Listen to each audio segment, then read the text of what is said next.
வணக்கம், good morning, happy morning, wonderful morning. வாழ்க்கையில ரேண்டம்னஸ்ங்கிறது ஒரு பெரிய ரோல ப்ளே பண்ணும். அத நீங்க ஒத்துக்கிட்டீங்களா? ஒத்துக்கலையா? அப்படிங்கிறதெல்லாம் எனக்கு தெரியாது. ரேண்டம்னஸ்னா ரேண்டமா ஒரு ஈவென்ட் நடக்கிறது. அந்த ஈவென்ட்டுக்கு எக்ஸ்ப்ளனேஷனே கிடையாது. அந்த எக்ஸ்ப்ளனேஷன் ரொம்ப இம்பார்ட்டன்ட்டா உங்களுக்கு நீங்க ஒத்துக்கணும். இந்த மாரி ரேண்டம் ஈவென்ட்டு என் வாழ்க்கையில என்ன அஃபெக்ட் பண்ணித்துன்னு. ஆனா நம்மளுக்கு எல்லாரும் பாடம் சொல்லிக் குடுக்குறது, எல்லாம் உங்கள டிஸ்கஸ் பண்றது, எல்லாரும் என்ன சொல்றாங்கன்னா, இது மாரி ரேண்டம் ஈவென்ட்டுக்கு ஒரு இம்பார்ட்டன்ஸே குடுக்க மாட்டாங்க. இந்த ரேண்டம் ஈவென்ட்டுக்கு இம்பார்ட்டன்ஸே குடுக்க நீங்க ஹார்ட் ஒர்க் பண்ணலாம், மார்க் வாங்கிடலாம், இப்படி பண்ணா உங்க கேரியர் இப்படி போகும், இப்படி பண்ணுங்க, அப்படி பண்ணுங்கன்னு. அந்த ரேண்டம் ஈவென்ட்டுங்கிறது நீங்க லக்குன்னு சொல்லலாம், லக் இல்லன்னு கூட சொல்லலாம், என்ன வேணா சொல்லலாம். ஃபர்ஸ்ட்டு மார்க்கெட்ல நான் நடக்கிறத சொல்றேன். கோல்டு ரூ. 10,000 போகும்ன்னு நான் முன்னாடியே சொன்னது உண்மதான். ஆனா, இவ்வளோ சீக்கிரம் அது 18 வரைக்கும் போயிட்டு, இன்னைக்கு 14 கிட்ட இருக்குங்கிறதுக்கு நான் சொன்னதுக்கு ஒரு ரேண்டம் ஈவென்ட் தான் காரணம். புட்டின் அமெரிக்கா இன்ட்ரெஸ்ட் ரேட் ஏத்தறச்ச கோல்டோட விலை குறையணும். கோல்டோட விலை குறைஞ்சது. அமெரிக்கா இன்ட்ரெஸ்ட் ரேட்ட 5 வரைக்கும் ஏத்தினாங்க. 0லேருந்து 5. அப்ப கோல்டு $1000 வரைக்கும் குறையும். ஏன் $1000 குறையல? அண்ட் ஏன் $1000 குறையாது? அப்படிங்கிறது எனக்கு புரிஞ்சது. ரஷ்யா யுக்ரைனை இன்வைட் பண்ணிச்சு. ரஷ்யா பண்ணது தப்பு. ரஷ்யா தான் அக்ரஸர். பல காரணங்கள் சொல்றாங்க. Russia threaten ஆயிடுச்சுங்கிறாங்க. அமெரிக்கா பல தப்பு பண்ணிடுச்சுங்கிறாங்க. ஆக மொத்தம் அந்த ஒரு இன்சிடென்ட் பார்க்கறச்ச, இன்னொரு நாட்ல இவங்க இன்வைட் பண்ணது தப்பு. அது ஒரு தனி நாடு. அது உங்கள நம்பி அது நியூக்ளியர் வெப்பன் எல்லாம் சரண்டர் பண்ணியிருந்தது. அந்த நாட்ட நீ அடிச்சது தப்பு. இது ஒரு ரேண்டம் ஈவென்ட். இதுக்கு அடுத்தது வந்தது தான் இன்னும் பெரிய ரேண்டம் ஈவென்ட். தப்பான ஈவென்ட். உலகத்துல இருக்கிற எல்லா வெஸ்டர்ன் நாடுகளும் ரஷ்யாவுக்கு அகென்ஸ்டா யுக்ரைனை சப்போர்ட் பண்ணாங்க.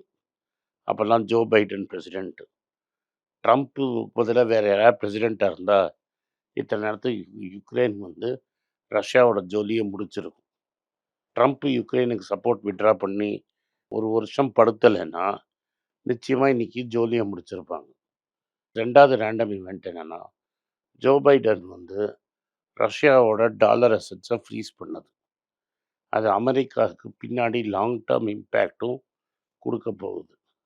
தட் இஸ் என்னோட ஐடியாலஜி பிடிக்கலன்னா, நீங்கள் கரன்சியை ஃப்ரீஸ் பண்ணிடுவீங்க. ஏன்னா ரிசர்வ் கரன்சியில் தான் அசட்டை வச்சுருக்க முடியும். ஸோ நம்ம கரன்சி அசட்டெல்லாம் நீங்கள் ஃப்ரீஸ் பண்ணிடுவீங்க அப்படின்னு ஒரு மிரளல், ஒரு பயம் கிரியேட் ஆயிடுச்சு. இப்படி ரஷ்யாவோட நியாயமான டாலரை ஜோ பைடன் அமுக்கினோடனே உலகத்தில் இருக்கிற மற்ற எல்லாருக்கும் பயம் வந்துடுச்சு. எல்லா நாடுகளும் என்ன பண்ணிட்டான், டாலரை விற்றுட்டு கோல்டை வாங்க ஆரம்பித்தான். 1800 இருந்த கோல்டு 6000 வரைக்கும் போச்சு. ஆக்சுவலி அப்போ அமெரிக்கா இன்ட்ரெஸ்ட் ரேட்டை ஏற்றிக்கிட்டே இருந்தான்.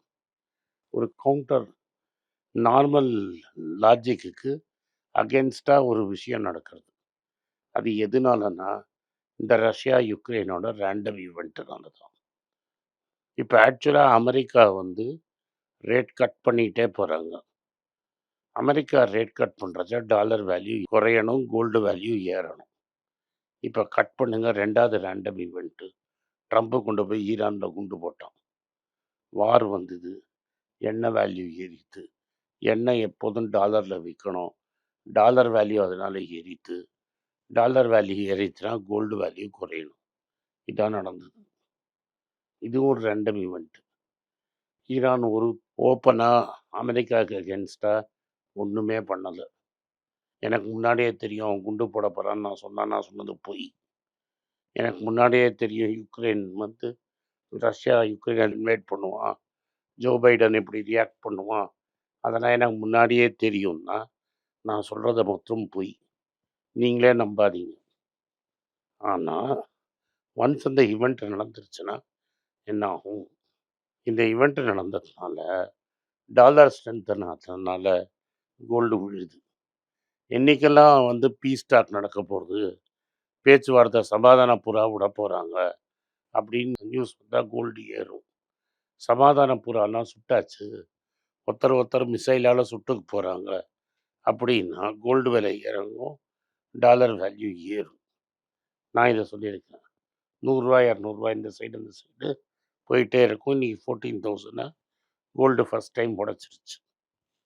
ஸோ அந்த போருங்கிற ஒரு ரேண்டம் இவெண்ட்னால கோல்டோட வேல்யூ கொஞ்சம் இறங்கியிருக்கு. இதுவும் வந்து ஒரு ரேண்டம் இவெண்ட் தான். Market over valued. அந்த சமயத்தில் இவன் குண்டு போட்டோன்னே விலைவாசி ஏறிடும்னு 26,000 22,800 வரைக்கும் மார்க்கெட்டை இறக்கிட்டாங்க. இது எல்லாம் வந்து ஒரு எக்ஸ்கியூஸ் போகணும் மார்க்கெட்டுக்கு. இந்த ரேண்டம் ஈவெண்ட் அந்த எக்ஸ்கியூஸை கொடுத்தது. ஸோ ஒரு இன்வெஸ்டர் ஸ்கில்டாக இருக்கணும்னா இந்த ரேண்டம் ஈவெண்ட்டும் போதும் அவன் காசு பண்ணால் தான் அவன் சக்ஸஸ்ஃபுல். இதை நீங்கள் புரிஞ்சுக்கணும். நம்ம ஊரில் பிரம்மோஸ் அப்படின்னு ஒரு மிசைல் இருக்குது. இது அப்துல் கலாம் டைமில் அவர் ஆரம்பித்தது ஆர்கனைசேஷன். பிரம்மபுத்திரா நம்ம ஊர்லேயும், அவங்க ஊரில் மாஸ்கோவி அப்படின்னு மாஸ்கோவில் இருக்கிற ரிவரையும் கம்பைன் பண்ணி தான் பிரம்மோஸ் அப்படின்னு வச்சாங்க.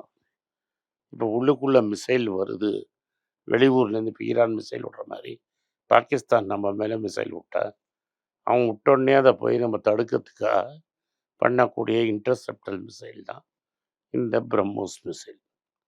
இது ரஷ்யாவோட சேர்ந்து ஜாயிண்ட்டாக டெவலப் பண்ணதுனால பல நாட்டுக்கு எக்ஸ்போர்ட் பண்ணக்கூடும்.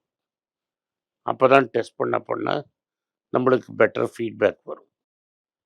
இந்த பிரம்மோஸில் பண்ண சிவதானு பிள்ளை ஒரு கவர்மெண்ட் ஸ்கூலில் நார்மலாக கன்னியாகுமரியில் படித்தார். மதுரையில் தியாகராஜ காலேஜில் படித்தார். போஸ்ட் கிராஜுவேஷனும் பிஹெச்டியும் படிக்கிறதுக்கு பூனா போனார். அங்கே என்ன பண்ணார்னா மைக்ரோ ப்ராசஸர் மாதிரி ஒரு சிப்பை வச்சு பல மெட்டீரியலில் பல விளையாட்டான விஷயங்களை டெமான்ஸ்ட்ரேட் பண்ணி காமிச்சார். பல பேர் வந்து பார்த்துட்டு போனாங்க. இவர் பண்ணியிருந்த சர்க்கியூட்டையும் வந்து விக்ரம் சாராபாய் பார்த்தார். அப்பன்னு பார்த்து இந்த சர்க்கியூட் வேலை செய்யல. ஆனால் இவர் எல்லா சர்க்கியூட் டயக்ராம்லாம் கரெக்டாக எக்ஸ்பிளைன் பண்ணார். இப்போ போகிற வழியில் விக்ரம் சாராபாய் வந்து இந்த பையனை கூப்பிட்டு முதுகில் தட்டி உனக்கு நல்ல ஃப்யூச்சர் இருக்குன்னார். சிவதானு பிள்ளை இஸ்ரோவில் சேர்றாரு. இஸ்ரோவை ஆரம்பிக்கிறதே முதல் ஆள் வந்து விக்ரம் சாராபாய் தான் ஹெட்டு. கலாமோட அடியில் போடுறாங்க. பெரிய ஸ்டார் ஆகிறாரு. பிரம்மோஸ் மிசைலுக்கு சிஇஓ ஆகிட்டார். நான் எனக்கு சொல்ல வரேன்னா அந்த எக்ஸிபிஷனில் இவர் பார்ட்டிசிபேட் பண்ணதே ஒரு ரேண்டம் ஈவெண்ட். அந்த எக்ஸிபிஷனுக்கு விக்ரம் சாராபாய் வரணுங்கிறது இன்னொரு random event. Vikram Sarabhai chief guest பண்ணி அப்படியே போகாமல் சிவதானு பிள்ளையோட எக்ஸிபிட்டை பார்க்கணுன்னு நினச்சது மூணாவது ரேண்டம் ஈவெண்ட்டு. இவ்வளோ ரேண்டம் ஈவெண்ட்டை தாண்டி தான் சிவதானு பிள்ளைக்கு கவர்மெண்ட் உத்தியோகம் கிடச்சிது. அப்புறம் அதில் சிஇஓ ஆகிறதுக்கும் வாய்ப்பு கிடச்சிது. இது மாதிரி என்னால் பல கதை சொல்ல முடியும். என் வாழ்க்கையை நான் 2 ரேண்டம் இன்சிடென்ட் சொல்லிட்டேன். இந்த ரேண்டம்னஸை நீங்கள் ஏற்றுக்கலைன்னா உங்கள் வாழ்க்கையில் நீங்கள் சக்ஸஸ்ஃபுல்லாகவே இருக்க முடியாது. நன்றி, வணக்கம். இந்த வீடியோ உங்களுக்கு பிடிச்சிருந்ததுன்னா இந்த வீடியோவை லைக் பண்ணுங்கள், எங்கள் சேனலை சப்ஸ்கிரைப் பண்ணுங்கள், பெல் நோட்டிஃபிகேஷன் தட்டுங்க. இந்த வீடியோ முடிஞ்சால் உங்கள் சொந்தக்காரங்களுக்கும் ஃப்ரெண்ட்ஸுக்கும் அனுப்புங்க, அவங்கள பார்க்க சொல்லுங்கள். நன்றி, வணக்கம். எல்லாருக்கும் வணக்கம். எல்லாருக்கும் ஒரு இம்பார்ட்டன்ட் அறிவிப்பு. நான் யார்ட்டையுமே பணம் வாங்குறது கிடையாது. நான் யாரையும் டைரெக்டாக கன்சல்ட் பண்ணுறது கிடையாது. என் பேரை சொல்லி நிறைய ஸ்கேம் நடக்குது. டெலிகிராம் குரூப், வாட்ஸ்அப் குரூப்னு. எனக்கு இருக்கிற வாட்ஸ்அப் குரூப்னா சும்மா இன்ஃபர்மேஷனுக்கு மட்டும்தான். நான் செபி ரிஜிஸ்டர்ட் அட்வைசர் கிடையாது. நான் சேனல் நடத்துறது எஜுகேஷன் பர்பஸ். அதில் ப்ரைஸே பேச மாட்டேன். இதை வாங்கு அதை வித்துருன்னு சொல்லவும் மாட்டேன். என் பேரை சொல்லி பண்ணுறாங்கன்னா ஏமாந்துடாதீங்க.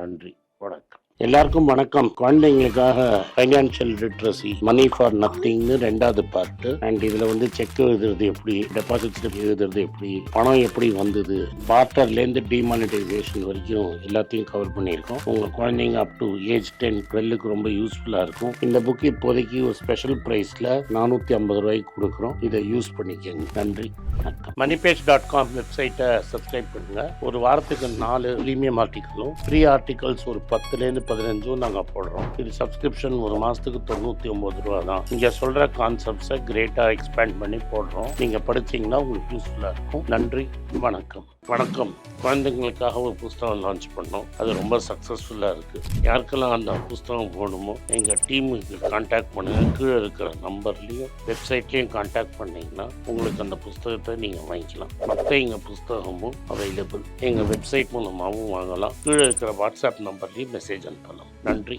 வணக்கம்.